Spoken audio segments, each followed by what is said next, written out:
Dari masyarakat, terutama generasi muda, itu mereka lebih merasa nyaman untuk transaksi melalui Banyak digital. banget nih berita soal adanya penipuan online kayak gitu. Anda mendapatkan hadiah 50 juta. Siapa sih Kak yang nggak mau Iya, 50 betul juta? banget. Data pribadi yang aku sebutkan sebelumnya itu memang sangat rahasia Kak. Tidak boleh disebutkan ke siapapun. Mm-mm. Apalagi ke saudara sendiri Mm-mm. atau orang tua itu juga tidak boleh. Pacar Karena pun nggak itu boleh. nggak boleh Kak.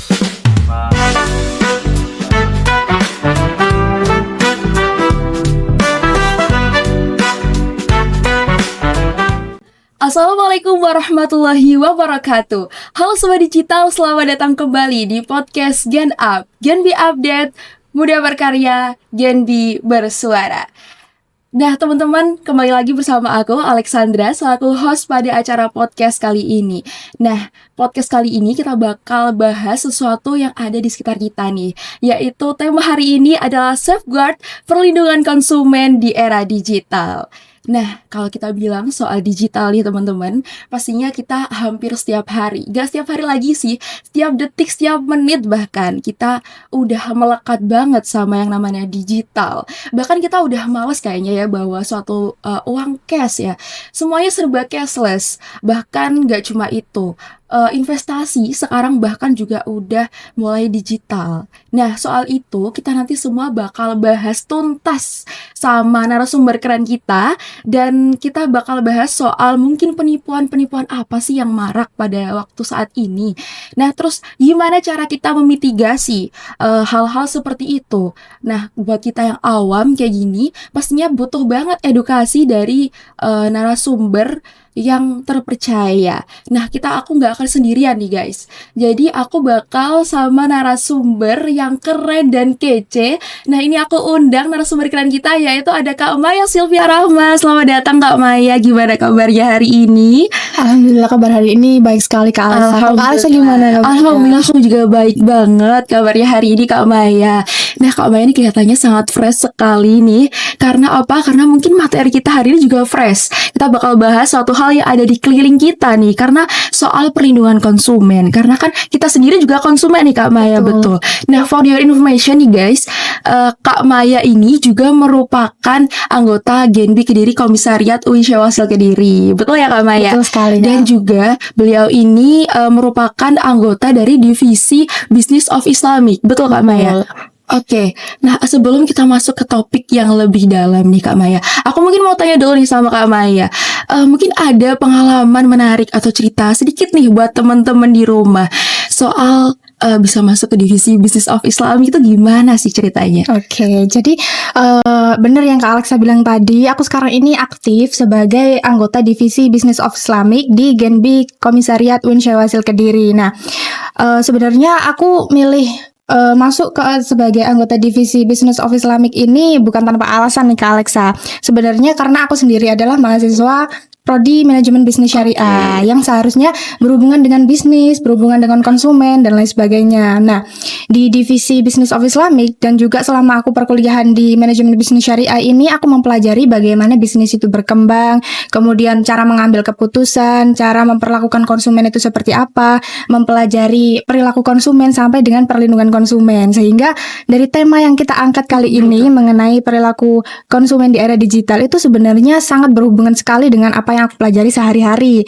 Nah, dari sini mungkin aku sangat tertarik untuk sharing pengalaman dan juga sedikit pengetahuan yang aku ketahui mengenai perlindungan konsumen di era digital seperti itu Kak Alexa. Oke, jadi teman-teman ini sangat linear sekali ya sama topik kita hari ini.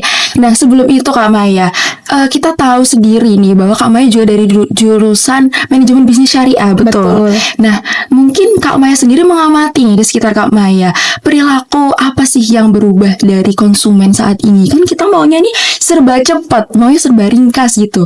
Nah, gimana sih dari pengamatan Kak Maya sendiri? Oke, sebenarnya kalau di era sekarang itu karena teknologi sangat berkembang pesat ya Kak Alexa. Betul. Sehingga apapun itu semua aktivitas bisa dilakukan dengan satu device yaitu handphone. Nah, melalui handphone ini kita bisa melakukan seperti belanja online, pembayaran apapun itu bisa pakai handphone. Selain itu juga komunikasi itu semakin cepat kan. Nah, kalau untuk perilaku yang mungkin paling terasa dari pengamatan aku sendiri ya Kak, itu mungkin meningkatnya seperti keotomatisasian, kepraktisan dalam melakukan transaksi digital, sehingga dari masyarakat terutama generasi muda itu mereka lebih merasa nyaman untuk transaksi melalui digital seperti itu Kak Oke. Alexa. Kalau kita bilang soal digital nih Kak, pastinya tuh kan ada kemudahan, pasti ada risikonya. Betul. Nah, kira-kira aku tuh denger banyak banget nih berita soal adanya penipuan online kayak gitu-gitu. Nah, sepertinya tuh ada hubungannya nggak sih sama digitalisasi sekarang tuh? Banyak banget ya sebenarnya hubungannya, karena sebenarnya kalau misalnya kita terlalu merasa nyaman dengan transaksi digital yang super cepat, super praktis dan otomatis itu Kak, sehingga Betul. kita merasa nggak mungkin lah kita ketipu karena teknologi sudah semakin canggih. Tapi sebenarnya karena kenyamanan dan kepraktisan tersebut, sehingga dari penipu tersebut mencari celah-celah kecil untuk tetap menipu masyarakat. Dari meskipun modusnya itu sangat simpel, tapi itu membuat kita percaya bahwa tersebut resmi, padahal itu adalah modus dari penipuan seperti itu Kak. Kalau tadi Kak Maya menyinggung sedikit soal modus nih, kayaknya modus-modus sekarang ini kayaknya lebih bervariasi deh aku Iya. lihat-lihat. Itu mungkin Kak Maya bisa deh jelaskan ke teman-teman digital semuanya, itu modus seperti apa dan juga jenis-jenisnya tuh seperti apa aja sih? Oke, sebenarnya kalau modus atau penipuan digital itu banyak sekali ya Kak. Untuk yang aku ketahui sendiri tuh ada 3. Yang pertama itu jenisnya social engineering. Kalau social engineering itu biasanya modusnya berupa telepon. Kalau biasanya di telepon seperti dari bank apa misalnya, dari bank apa mengatakan bahwa rekening Anda mengalami error atau mengalami masalah tertentu, sehingga Anda harus mengirimkan data pribadi Anda untuk diperbaiki. Nah, kalau orang awam yang tidak mengerti dengan modus-modus tersebut, sehingga mereka menyebutkan data pribadi yang seharusnya sangat rahasia, tidak boleh disebutkan ke siapapun. Nah, untuk yang kedua itu aplikasi malware Kak. Nah, itu biasanya dikirim melalui pesan atau SMS atau bisa melalui WhatsApp. Nah, biasanya berupa file yang formatnya itu APK. Nah, kalau misalnya ada orang awam yang tidak mengerti, biasanya mereka ngeklik, kemudian data mereka otomatis langsung kesedot sama penipunya. Nah, penipunya bisa langsung otomatis masuk ke akun kita. Oke, berarti itu kayak Gitu. penipuan juga ya kayak gitu ya Iya, ternyata. betul. Nah, untuk yang selanjutnya itu ada phishing namanya. Hampir sama Apa tuh yang phishing? hampir sama seperti yang di aplikasi malware tadi, berupa pesan tapi berisi link. Nah, nanti dari korbannya itu diminta untuk mengklik link tersebut, kemudian mengisi data pribadi yang biasanya itu modusnya banyak sekali berupa Anda mendapatkan hadiah 50 juta. Siapa sih Kak yang nggak mau Iya, 50 betul juta? banget. Nah, kalau orang-orangnya tidak mengerti itu pasti 50 juta langsung diklik, diisi data pribadinya ya. Sebenarnya kan memang rahasia Kak, seperti Iya itu. sih, kalau hal-hal kayak gitu kan kita gampang tergiur banget nih, Iya, apalagi kayak dikasih uang ya kan, siapa Iya, yang gak mau iya. coba. Terus kalau tadi yang disebutkan Kak Maya 3 tadi, itu kan kayak menurut aku itu penipuan yang ada di digital dan dia tuh data pribadi ya kaitannya. Terus ada nggak sih Kak, karena kan biasanya kita transaksi ini kan pakai pembayaran kris contohnya. Nah kayak gitu tuh ada nggak sih penipuan yang modelnya tuh kayak gitu, ada nggak? Ada banget ya Kak, banyak sekali berita-berita yang mengatakan bahwa ketipu kris seperti itu lah. Seperti modusnya itu, kalau yang aku tahu sendiri itu biasanya kalau kita mau bayar di toko itu kan ada display krisnya Kak. Nah, di situ ada barcode QR-nya. Nah, biasanya kalau ada misalnya karyawan atau oknum tertentu yang nakal, biasanya mereka membuat stiker berupa QR dari rekeningnya mereka sendiri, kemudian ditempel di QR-nya di display kris dari toko tersebut, sehingga kalau misalnya ada customer yang scan, nah kemudian dana mereka sudah terpotong tapi ternyata tidak masuk ke rekening toko tersebut, malah masuknya ke rekening dari penipu tadi yang menempel stiker seperti itu Kak. Oke, jadi sekarang penipuan udah sangat kreatif ya, bahkan udah upgrade ke level kayak gitu. Aku aja sampai nggak kepikiran kayak gitu. Nah, kayaknya kemarin nih aku juga sempat lihat nih di media sosial resminya Bank Indonesia, kayaknya tuh ada penipuan yang sekarang modelnya itu kayak pembagian afiliat komisi gitu. Itu gimana sih Kak? Oke, itu baru kemarin ya Kak, yang aku ketahui di akun Instagram resmi Bank Indonesia.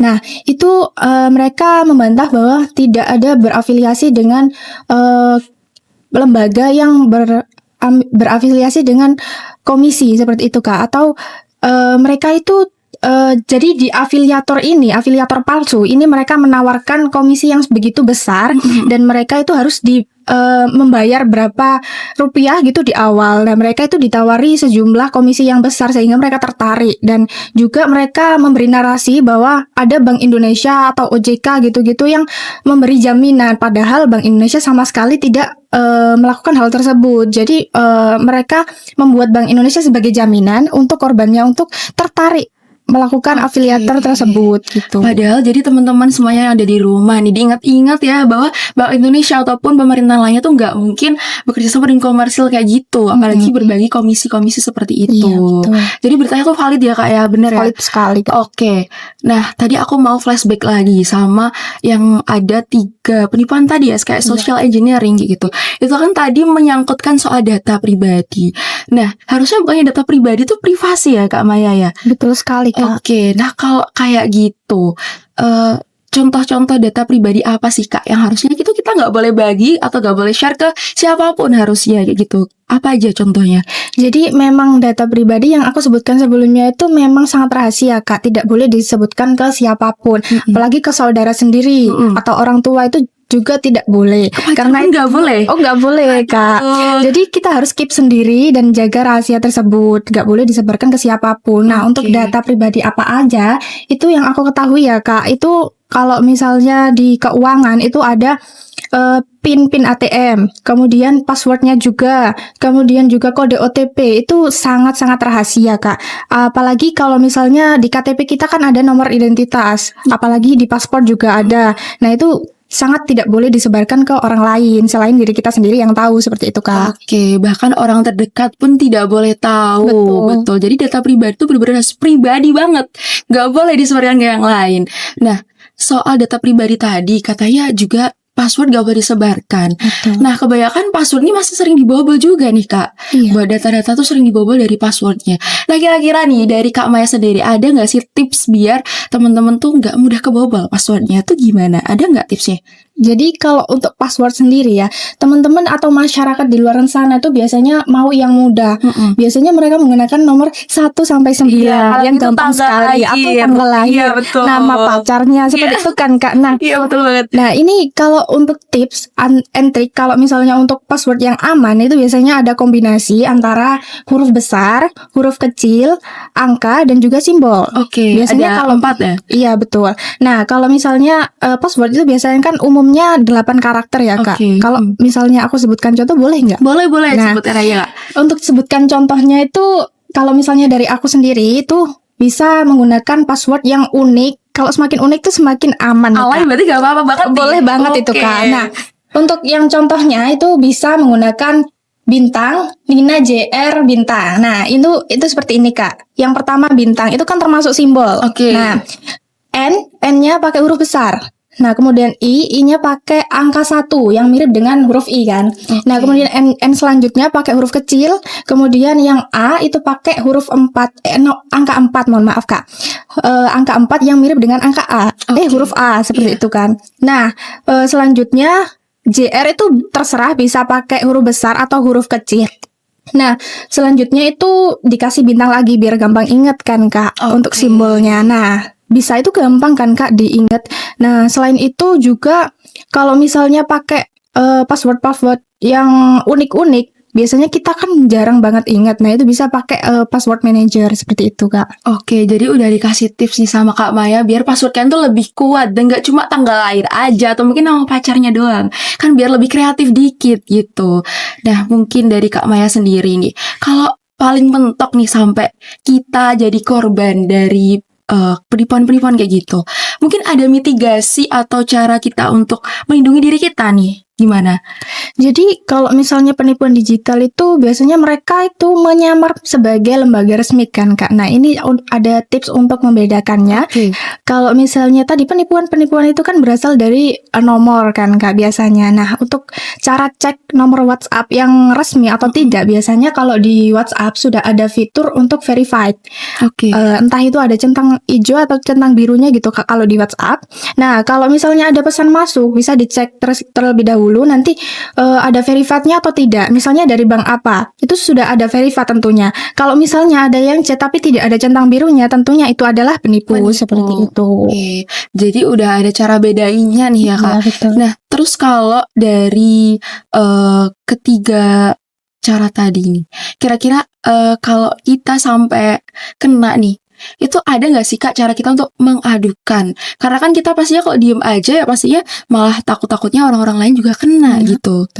Jadi untuk pengaduan ini, kalau misalnya ada teman-teman atau masyarakat yang merasa dirugikan terhadap transaksi digital atau sudah terlanjur tertipu gitu, atau menemukan hal yang mencurigakan, jangan diem aja ya teman-teman. Jadi harus melaporkan kepada regulator yang terkait. Oke. Nah, regulator tersebut ada 3 yang aku ketahui, Kak. Yang pertama ada Bank Indonesia, yang kedua ada OJK, yang selanjutnya ada Kominfo. Oke, Nah, ada kalau 3 ya tadi. betul. Nah, kalau di Bank Indonesia, aku beri contohnya untuk yang di WhatsApp aja ya, Kak. Karena teman-teman biasanya kan menggunakan Pakai WhatsApp. Nah, oke. lebih cepat dan lebih mudah. Nah, kalau di WhatsApp di Bank Indonesia bisa melaporkan ke nomor 081 131-nya 3 kali. Oke. Gitu, Mudah Kak. banget ya, 081 131-nya 3 kali. Boleh dicatat ya teman-teman ya. Atau bisa langsung mengunjungi kantor perwakilan Bank Indonesia yang terdekat, Kak. Langsung datang boleh? Boleh banget. Boleh. Nah, untuk yang kedua, kalau di OJK itu nomor WhatsApp-nya hampir sama, Kak. Jadi 081 tapi nomornya 157-nya 3 kali. Oke, berarti kalau Gitu. OJK 157. Kalau dari Bank Indonesia ada 131, betul. Oke. Nah, kalau di Kominfo itu ada 2 sebenarnya. Kalau misalnya penipuannya berupa pembobolan rekening atau rekening kita ada masalah seperti itu, bisa dilaporkan kepada cekrekening.id ya, Kak ya. Oke. Kemudian untuk yang kedua itu bisa kalau misalnya penipuan melalui telepon atau melalui nomor-nomor yang berhubungan dengan nomor seperti itu, Kak, atau di WhatsApp, di SMS seperti itu, bisa dilaporkan ke aduannomor.id seperti itu, Kak. Oke, jadi ternyata udah ada kayak yang memfasilitasi kita untuk bisa melaporkan hal-hal seperti itu guys. Kayak tadi dari Bank Indonesia, dari OJK sama Kominfo, betul ya Kak ya? Betul. Oke, tadi kita bicarain soal 3 regulator. Nah, kira-kira nih dari pemerintah sendiri itu ada nggak sih kayak program yang mengedukasi masyarakat semuanya ini, biar kita tuh lebih peduli tentang perlindungan konsumen? Jadi sebenarnya kalau edukasi sendiri tuh banyak sekali ya, Kak. Yang aku ketahui sendiri itu dari Bank Indonesia ada namanya PEKA. Nah, Kak Alexa sendiri tahu nggak PEKA itu apa? Aduh, apa ya? Kayak aku tanya PEKA tuh kayak kita peka ke pasangan aja sih, Oh, gitu bukan gak sih? ya, Oh, Kak. bukan. Oke, Bukan. Jadi bukan kalau ternyata. PEKA itu singkatan, Kak. Singkatan dari peduli, kenali, adukan. Oke, PEKA tadi peduli, kenali, adukan. Nah, Oke. kalau peduli sendiri itu kita harus peduli terhadap keamanan diri kita sendiri, Oke. keamanan data pribadi kita, jangan sampai tersebar ke orang lain, apalagi ke penipu. Nah, kalau kenali, kita harus kenali resiko-resiko yang mungkin muncul saat kita melakukan transaksi digital. Kemudian juga harus mengenali mitigasinya seperti apa sih, Kak, gitu. Kalau yang ketiga itu tadi adukan. Nah, adukan Oke. itu bisa diadukan ke regulator 3 tadi, ke Bank Indonesia, OJK, dan Kominfo. Oke, Gitu. jadi ternyata dari pemerintah sendiri udah ada program untuk kita sadar terhadap perlindungan konsumen. Jadi tadi ada PEKA, peduli, kenali, dan adukan. Oke. Dan penjelasan dari Kak Maya tadi sangat-sangat sudah jelas, bahkan mulai dari apa aja sih modus-modus saat ini, terus gimana cara kita memitigasinya. Dan pastinya untuk menjaga kita tadi udah dijelaskan gimana sih cara kita membuat password yang sulit dikenali oleh penipu gitu. Betul. Nah, mungkin nih yang terakhir nih Kak Maya, mungkin aku mau minta close statement nih buat teman-teman digital di rumah. Bisa dong? Boleh. Oke. Jadi untuk dari obrolan kita tadi, Kak, sebenarnya sangat simpel ya. Jadi teknologi memang berkembang pesat ya, Kak. Teknologi seperti transaksi digital memang membuat kita merasa nyaman. Tapi Betul. dari kenyamanan tersebut kita harus tetap diimbangi dengan kewaspadaan kita, Oke. ketelitian kita untuk tetap waspada terhadap resiko-resiko yang mungkin muncul. Jadi dari PEKA itu tadi, peduli, kenali, adukan, diharapkan masyarakat yang mengetahui edukasi ini semoga untuk menjadi masyarakat yang menjadi konsumen yang cermat dan cerdas kembali untuk menjadi konsumen yang lebih perhatian Bijak, terhadap betul. resiko yang mungkin muncul di kemudian hari gitu, Oke. Kak. Jadi pesan dari Kak Maya adalah agar kita lebih waspada dan juga cermat terhadap adanya digitalisasi sekarang. Emang dimudahkan, tapi kita juga harus waspada, Ada. betul. Nah, mungkin nih podcast kita hari ini sudah banyak sekali memuat pelajaran-pelajaran, dan terima kasih buat Kak Maya sudah meluangkan waktunya dan juga Oke, terima berbagi kasih juga, ilmu Kak dengan Alexa. teman-teman kita semua. Nah, mungkin kalian semua jangan lupa buat follow, like, dan komen Genbi Kediri buat kalian dapat info terus soal mungkin podcast kita selanjutnya ya Kak Maya. Boleh sekali. Oke, mungkin itu saja. Kita cukupkan podcast hari ini. Saya Alexandra sebagai host, pamit undur diri. Wassalamualaikum warahmatullahi wabarakatuh.